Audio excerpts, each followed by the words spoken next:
ఆకాశానికి ఏమైనా చిల్లు పడిందా అనే విధంగా హైదరాబాద్ లో వర్షం దంచుకొట్టింది. అరగంట సమయంలోని ఎక్కడికక్కడ రోడ్లు జలమయమయ్యాయి. వరద చెరువులను తలపించింది. రాత్రి 5 గంటల పాటు ఎడతెరిపి లేకుండా వర్షం పడింది. 7 గంటల తర్వాత నగరంలోని అనేక ప్రాంతాల్లో ఒక్కసారిగా భారీ వర్షం ప్రారంభమై దాదాపు రాత్రి 11 గంటల వరకు కూడా ఏకధాటిగా దంచుకొట్టింది. నాలాలు ఉప్పొంగాయి. వరద ధాటికి గాంధీనగర్, యూసఫ్గూడ్ లో బైకులు కొట్టుకుపోయాయి. ఇళ్లలోకి, సెల్లార్లలోకి వరద నీరు చేరింది. ప్రధాన కూడలలో అర్ధరాత్రి వరకు ట్రాఫిక్ స్తంభించింది. పాత బస్తీ సహా బంజారాహిల్స్, జూబ్లీహిల్స్, అమీర్పేట్ శివారు ప్రాంతాల్లో విద్యుత్ సరఫరాలో అంతరాయం ఏర్పడింది.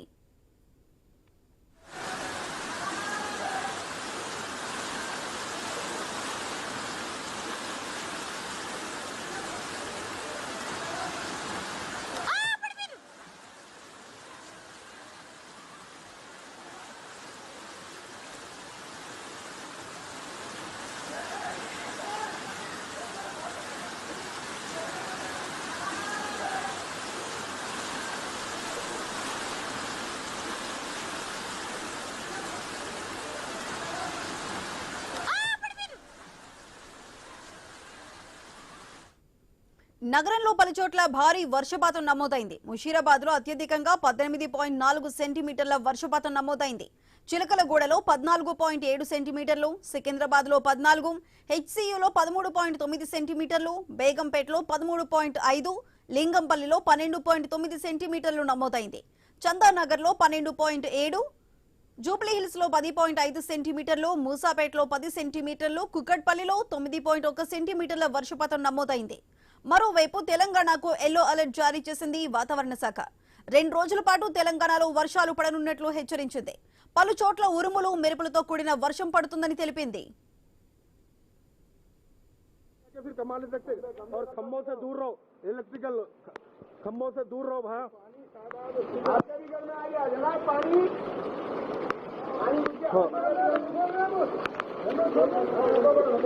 भाई छोटे बच्चों को पूरों को ऊपर भिजा दो, सामान बाद में चेक कर ले सकते।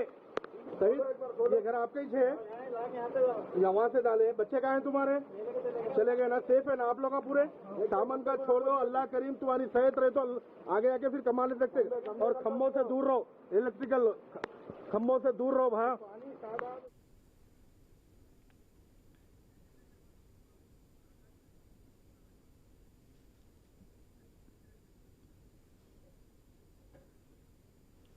రాత్రి 5 గంటల పాటు ఎడతెరిపి లేకుండా వర్షం కురిసింది. 7 గంటల తర్వాత నగరంలోని అనేక ప్రాంతాల్లో కూడా ఒక్కసారిగా భారీ వర్షం ప్రారంభమై దాదాపు రాత్రి 11 గంటల వరకు కూడా ఏకధాటిగా వర్షం దంచుకొట్టింది. దీంతో నాలాలు ఉప్పొంగాయి. వరద ధాటికి గాంధీనగర్, యూసఫ్గూడ్ లో బైకులు కూడా కొట్టుకుపోయాయి. ఇళ్లలోకి, సెల్లార్లలోకి వరద నీరు చేరింది. ప్రధాన కూడలలో కూడా అర్ధరాత్రి వరకు ట్రాఫిక్ స్తంభించింది. పాత బస్తీ సహా బంజారాహిల్స్, జూబ్లీహిల్స్, అమీర్పేట శివారు ప్రాంతాల్లో విద్యుత్ సరఫరాలో అంతరాయం ఏర్పడింది.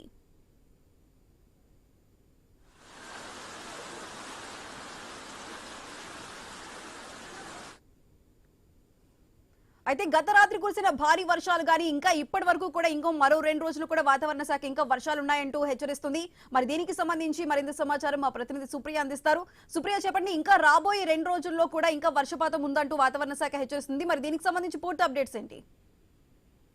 ఇంకా హైదరాబాద్ లో చూసుకుంటే అయితే రాత్రి వర్షం దంచుకొట్టిందని చెప్పాలి. అయితే తెలంగాణలో అన్ని జిల్లాల్లో కూడా ఇంకా మరో 2 రోజులు మాత్రం భారీ వర్షాలు ఉంటాయని చెప్పి శాఖ కేంద్రం అయితే హెచ్చరిస్తుంది. దీనితో పాటు చూస్తే తెలంగాణలో అన్ని జిల్లాలతో పాటు నగరంలో ఇప్పటికే ఎల్లో అలర్ట్ జారీ చేసింది. నిన్న కూడా హైదరాబాద్ లో చూసినప్పటికీ కూడా నగరంలో అయితే నిన్నటి నుంచి సడన్ గా ఒక్కసారిగా వర్షం మొదలవడంతో అయితే తెల్లవారుజామున వారికి అయితే ఎడతెరిపి లేని వర్షం కురవడంతో మాత్రం నగరవాసులు అయితే ఈ వర్షంతో అయితే ఉక్కిరి బిక్కిరైతే చెప్పాలి.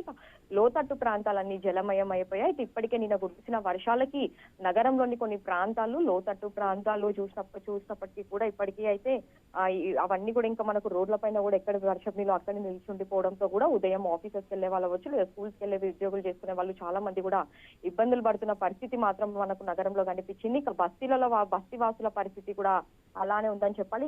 ఇంకా ఏదేమైనప్పటికీ కూడా హైదరాబాద్ లో వర్షం అయితే దంచి కొట్టింది. అర్ధ సమయంలో ఎక్కడ రోడ్లు అక్కడనే జలమయమైపోయి వరద చెరువులను తలపిస్తుంది. ఇక హైదరాబాద్ లో చిన్న తేలికపాటి వర్షం పడితే చాలు మనకు ఇదే సమస్య తీవ్రంగా ఉంటుంది. ఇక రానున్న 2 రోజులు భారీ వర్షాలు ఉండడంతో మాత్రం ఇటు తెలంగాణలో అన్ని జిల్లాలతో పాటు హైదరాబాద్ వాసులని కూడా జాగ్రత్తగా ఉండాలని చెప్పి అయితే ఇటు జిహెచ్ఎంసీ అధికారులు, వాతావరణ శాఖ అధికారులు అయితే సూచిస్తున్నారు. Right, thank you. సో నిన్న రాత్రి కురిసిన భారీ వర్షాలకి సంబంధించి అయితే మరింత సమాచారాన్ని అందించడానికి మా ప్రతినిధి ప్రవీణ్ ఉన్నారు. ప్రవీణ్, చెప్పండి, వర్షానికి సంబంధించి ఎక్కడికక్కడ వాటర్ లాగింగ్స్ ఏర్పడ్డాయి, ట్రాఫిక్ కూడా అలానే స్తంభించింది, మరి అది మొత్తం ఇప్పటికీ క్లియర్ చేశారు. ప్రస్తుతం అక్కడ పరిస్థితి ఏ విధంగా ఉంది? ఎస్, మనం చూసుకుంటే కనుక నిన్న కురిసినటువంటి భారీ వర్షానికి మొత్తం టోటల్గా అయితే ఈ యొక్క అమీర్పేట ప్రాంతంలో 12 సెంటీమీటర్ల వర్షం, భారీ వర్షం కురిసింది. ఆ యొక్క అమీర్పేటలో ఉండేటటువంటి గాయత్రి నగర్ ఏదైతే ఉందో గాయత్రి నగర్ మొత్తం టోల్గా కూడా అయితే ఇటు షాప్స్ కానీ ఇండ్లు కానీ మొత్తం టోల్గా మునిగిపోయిన పరిస్థితిని మనం చూస్తున్నాం. ప్రజెంట్గా ఇప్పుడు మనం గాయత్రి నగర్లో ఉన్నాం. ఈ సిచ్యువేషన్ని చూసుకోవచ్చు. గాయత్రి నగర్లో ఉండేటటువంటి ఈ యొక్క మొత్తం టోల్గా నడుముల వరకు కూడా నీళ్ళ లోపల ఈ యొక్క గాయత్రి నగర్ మునిగిపోయినటువంటి దృశ్యాలను మనం చూస్తున్నాం. ఇప్పటికీ కూడా వాళ్ళు వాటర్ని అయితే మొత్తం టోల్గా తీసేస్తున్నారు. మొత్తం ఏదైతే జిరాక్స్ మిషన్స్ ఉన్నాయో ఆ యొక్క జిరాక్స్ మిషన్స్ కూడా మొత్తం టోల్గా వాటర్లో అన్ని చెడిపోవడం జరిగింది. అయితే మనం లోపలికి వెళ్ళే ప్రయత్నం కూడా చేద్దాం. అయితే చూద్దాం, లోపలికి వెళ్ళి ప్రయత్నం కూడా చేద్దాం, చూపించే ప్రయత్నం చేద్దాం. చూసుకోవచ్చు, మనం ఎక్కడ చూసినా కానీ అన్నీ కూడా అయితే వేల అయితే లక్షలలో లాస్ అయినట్టుగా కూడా అయితే వాళ్ళు చెప్తున్నారు. మొత్తం టోల్గా నీళ్ళు చూసుకోవచ్చు. ఏ మిషన్లో కూడా అన్ని మిషన్లో భారీ ఎత్తున నడుముల లోపలి వరకు నీళ్ళు, ఇక్కడ ఉన్నటువంటి ఈ షాప్లో నడుముల లోపలికి వరకు నీళ్ళు రావడం జరిగింది. అయితే ఓనర్ ఉన్నారు, మనతో పాటు మాట్లాడించే ప్రయత్నం చేద్దాం. బ్రదర్, చెప్పండి, ఎప్పుడు ఈ వర్షం వచ్చింది, ఎంత లాస్ అయ్యారు? రాత్రి 9:30-10 గంటల కాడి నుంచి వస్తూనే ఉంది. మినిమం తెల్లవార్లు ఇక తోడిపోస్తూనే ఉండాం. మిషన్లోకి ఈ ఉదాహరణ వచ్చేసింది పూర్తిగా. ఒక్కొక్క మిషన్ 3,50,000, 4 మిషన్లు, ఒక సిస్టమ్, మానిటరు, పేపర్ 20 బాక్సులు పేపరు, ఒక కలర్ పెయింటరు, మొత్తం పాడైపోయింది.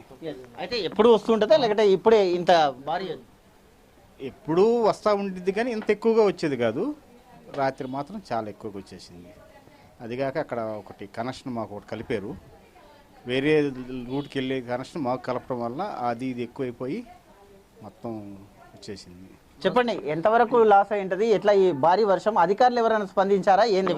ఈ అధికారులు అయితే ఇంతవరకు ప్రజెంట్ ఎవరు ప్రశ్నించలేదు, ఎవరు రాలేదు.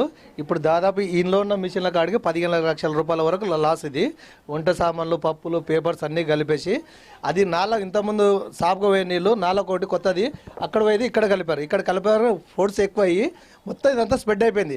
ఈ నడుము లోతు, ఇప్పుడు మన నిలబడ జగల నడువులో లోతు నీళ్లు, ఒక్కొక్క మిషన్ 3,50,000, 4,50,000 ఉంటుంది. ఇక్కడ కానీ పక్క బట్టల షాప్లో కానీ ఇండ్లలో కానీ ఎవరు పట్టించుకోలేదు, ఎవరు రాలేదు. జిఎంసీ కూడా కంప్లైంట్ చేశాము, వాళ్ళుడక రాలేదు. ఇవల్ల మోరీలుడక అన్నీ ఉన్నాయి, రోడ్ల బురద కానీ అవన్నీ ఉన్నాయి. ఇప్పుడు ప్రజెంట్ ఈయనకు మాకేమైనా సాయం చేస్తే గవర్నమెంట్ నుండి బాగుంటుంది అనేసి మా ఒపీనియన్ కోరుతున్నాము. చూసుకోవచ్చు మనం మొత్తం టోల్గా కూడా అయితే నడుముల లోపల వరకు, అంటే నేను నిలబడ్డ వరకు ఇంతవరకు, అంటే మిషన్లలో మొత్తం టోల్గా కూడా ఆ వాటర్ చేరిపోయింది. ఇక్కడే ఉంటారు, ఇళ్లలో కూడా ఆ మొత్తం అన్ని కూడా అయ్యే బట్టలు అన్ని కూడా మొత్తం తడిసిపోయినటువంటి దృశ్యాలనే మనం చూస్తూ ఉన్నాం.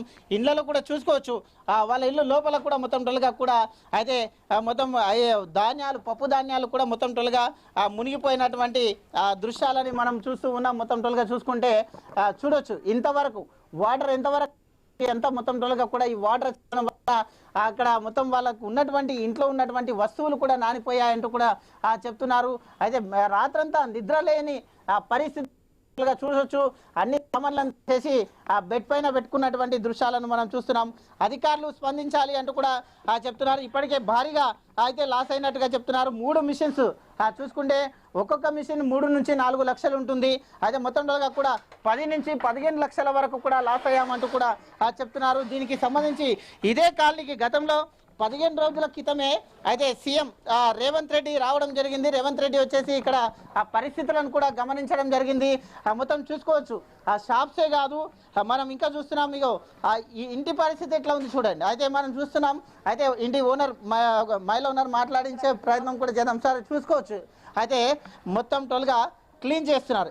ఇంట్లో వెళ్ళే ప్రయత్నం కూడా చేద్దాం. ఎక్కడ చూసినా చూసుకోవచ్చు మొత్తం బురదమయంగా ఉంది. మొత్తం టోల్గా నడుముల లోపల నీరు వచ్చేసి వాళ్ళ ఇంట్లో ఉండేటటువంటి ఏ వస్తువు కూడా లేకుండా వాళ్ళంతకు వాళ్ళే క్లీన్ చేసుకుంటున్నటువంటి దృశ్యాలను మనం చూస్తున్నాం. మొత్తం టోల్గా చూసుకోవచ్చు ఎంత భారీ వర్షానికి భారీగా అయితే ఆస్తి నష్టం జరిగింది అంటూ కూడా చెప్తూ ఉన్నారు. ఇక్కడ మొత్తం టోల్గా క్లీన్ చేస్తున్నారు చూసుకోవచ్చు మనం. మొత్తం టోల్గా అయితే ఈ ఇంటికి సంబంధించి మొత్తం రాత్రి కురిసినటువంటి అకాల వర్షం, భారీ వర్షం ఏదైతే ఉందో ఈ యొక్క భారీ వర్షం మొత్తం తోలుగా తీవ్ర ఆస్తి నష్టాన్ని మిగిలించిందంటూ కూడా వాళ్ళు చెప్తున్నారు. అయితే బ్రదర్ చెప్పండి, ఇంత పెద్ద భారీ వర్షానికి మొత్తం ఇల్లు కూడా మొత్తం మునిగిపోయినట్టు తెలుస్తుంది. అధికారులకు ఏమైనా చెప్పారా? ఇది 4th టైం అండి ఈ మంత్లో, లాస్ట్ మంత్ ఈ మంత్లో కలిపి. రంగనాథ్ గారు వచ్చారు, చాలాసార్లు చూస్తున్నారు, ఏమీ చేయకుండా వెళ్ళిపోతున్నారు. ఇప్పటికి ఎన్ని లక్షల నష్టం వచ్చిందనేది ఓట్స్లో చెప్పడం కష్టం, క్యాలిక్యులేట్ చేసుకోవచ్చు అండి. వుడ్ అంతా ఖరాబ్ అయిపోయింది, బట్టలు ఖరాబ్ అయిపోయింది, వాల్స్, ఫర్నిచర్ మొత్తం చూసుకోవచ్చు మనం. ఎక్కడ చూసినా బురదమయమైనటువంటి ఇది వాళ్ళు సొంతంగా ఇంకా క్లీన్ చేస్తున్నారు. అయితే ఇదే కాదు, అయితే ఇంకా మొత్తం టోల్గా మనం ఇంకోటి ఎక్స్క్లూజివ్గా ఇక్కడ ఒక చిన్న ఎక్స్క్లూజివ్గా నేను చూపిస్తాను. మొత్తం ఒక అయితే సెల్లార్ మొత్తం టోల్గా 12 అడుగుల మేర ఉండేటటువంటి సెల్లార్ మొత్తం టోల్గా మునిగిపోవడం జరిగింది. రోడ్లు చూసుకోవచ్చు, రోడ్లన్నీ కూడా ఏ విధంగా మారిపోయావు చూడండి, బురదమయంగా మారిపోయింది. అధికారులు ఇక్కడ కన్నెత్తి కూడా చూడడం లేదు, అయితే క్లీన్ చేయడం లేదు అంటూ కూడా ఇక్కడ అమీర్పేట ఎప్పుడే కానీ విద్యార్థులతో పాటు కిటకిటలాడిపోతుంది. అయితే చదువుకునే అటువంటి పరిస్థితులు ఉంటుంది. చూసుకోవచ్చు మనం అన్ని ఇళ్లలో కూడా మొత్తం టోల్గా ఏం దయానీయమైన పరిస్థితి. అయితే ఈ యొక్క కాలనీ చూసుకుంటే గాయత్రి నగర్ కాలనీ ఏ విధంగా ఉందో మనం స్పష్టంగా చూడొచ్చు. విద్యార్థులు నడుచుకుంటూ పోతున్నారు, ఎప్పుడు రద్దీగా ఉండేటటువంటి ప్రాంతం. అధికారులు ఇక్కడ కన్నెత్తి కూడా చూడడం లేదు అంటూ కూడా చెప్తూ ఉన్నారు. అయితే నేను ఒక సెల్లార్ని కూడా మనకు చూపించే ప్రయత్నం చేస్తాను. సెల్లార్ మొత్తం పూర్తిగా 12 అడుగుల మేర ఉండేటటువంటి సెల్లార్ పూర్తిగా మునిగిపోయింది. దాంట్లో కరెంటు కూడా సప్లై అవుతుంది, ఎవరు కూడా స్పందిస్తలేదు. చూసుకోవచ్చు మనం ఈ సెల్లార్ గురించి అయితే మనం చూసుకోవచ్చు. అయితే వాటర్ పెట్టి వాళ్ళే తుడుస్తున్నారు, అయితే మొత్తం నీటిని తోడేస్తున్నారు. ఇక్కడ లోపలికి వెళ్ళడానికి ఇట లేదు. మొత్తం టోల్గా 12 అయితే ఫీట్లు ఉంటుంది. ఇది 12 ఫీట్ల సెల్లార్ మొత్తం టోటల్గా మునిగిపోయినటువంటి దృశ్యాలను మనం చూస్తున్నాం. ఆ లైట్స్ ఏవైతే ఉన్నాయో లైట్స్ అలాగే కంటిన్యూగా వెలుగుతున్నాయి. అంటే కింద మొత్తం టోల్గా కూడా మోటార్స్ ఉన్నాయి, స్టార్టర్స్ ఉన్నాయి, మొత్తం స్విచ్ బోర్డ్స్ అన్ని కూడా కిందనే ఉన్నాయి. ఆ మీటర్స్ నుంచి ఏదైనా జరగరానిది జరిగితే అధికారులు ఇంకా స్పందిస్తలేరు. ఎస్, ఈ దాంట్లో ఉండేటటువంటి ఏదైతే ఒక కారు, 3 బైకులు కూడా మొత్తం టోల్గా కూడా ఈ యొక్క బిల్డింగ్ ఉందో అయితే ఈ యొక్క బిల్డింగ్ లోపల ఒక కారు మొత్తం టోల్గా 3 బైకులు మునిగిపోయా అంటూ కూడా చెప్తున్నారు. కాబట్టి అధికారులు స్పందించాలి అంటూ కూడా ఇక్కడ చెప్తున్నటువంటి పరిస్థితులను, ఈ తాజా పరిస్థితులను మనం చూస్తూ ఉన్నాం. రైట్ ప్రవీణ్.